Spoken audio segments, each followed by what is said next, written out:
Assalamualaikum warahmatullahi wabarakatuh. Mungkin bagi sebagian orang, akses internet adalah hal yang paling penting karena hampir setiap kegiatan kita sehari-hari memerlukan akses internet, baik dari belajar, bermain, bahkan sampai bekerja.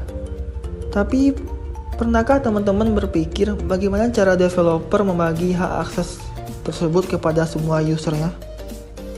Baiklah, dengan saya Fajar Budiman dari Prodi Rekayasa Keamanan Cyber akan menjelaskan mengenai hal ini.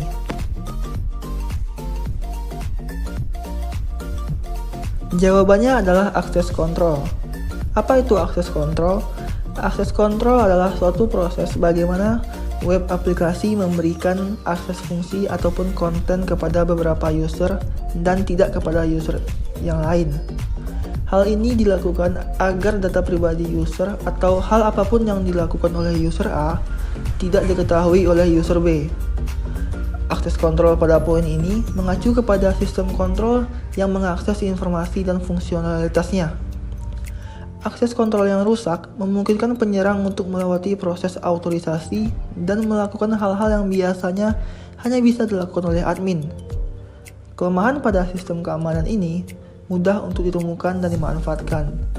Seringkali awal dari kelemahan sistem keamanan ini adalah dengan membuat sebuah fungsi untuk mengakses konten yang seharusnya tidak dapat diakses.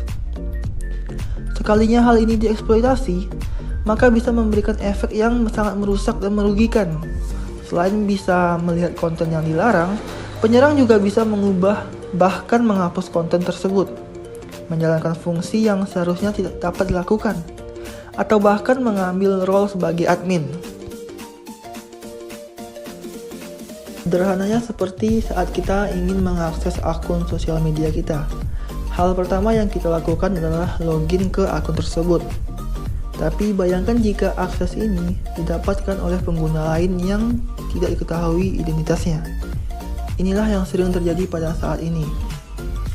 Seperti yang terjadi pada Twitter baru-baru ini, yaitu pada tanggal 21 September 2022, Twitter mengatakan pada hari Rabu bahwa beberapa pengguna telah keluar dari sesi aktif mereka sebagai tanggapan atas bug yang menimbulkan risiko keamanan.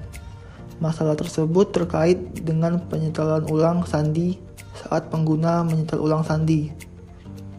Sesi aktif mereka di perangkat Android dan di iOS tidak ditutup. Hal ini menimbulkan peluang bagi penyerang untuk memasuki akun tersebut dan terjadi yang namanya broken access control.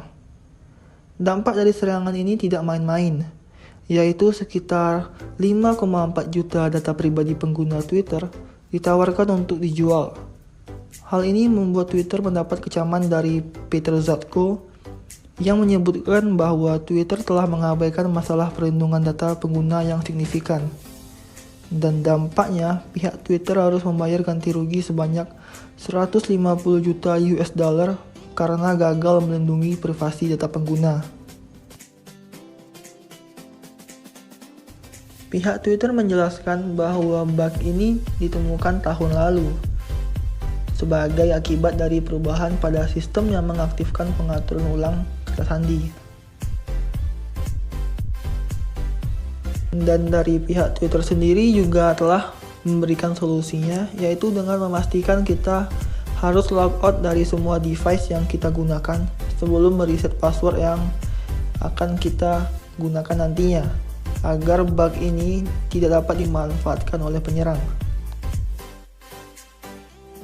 Oke, sekian penjelasan saya mengenai akses kontrol, dampak dari kerentanannya, dan juga solusi dari kerentanan tersebut. Ingat, selalu hati-hati dalam menggunakan akses internet, karena di dunia maya kita mungkin telah diserang.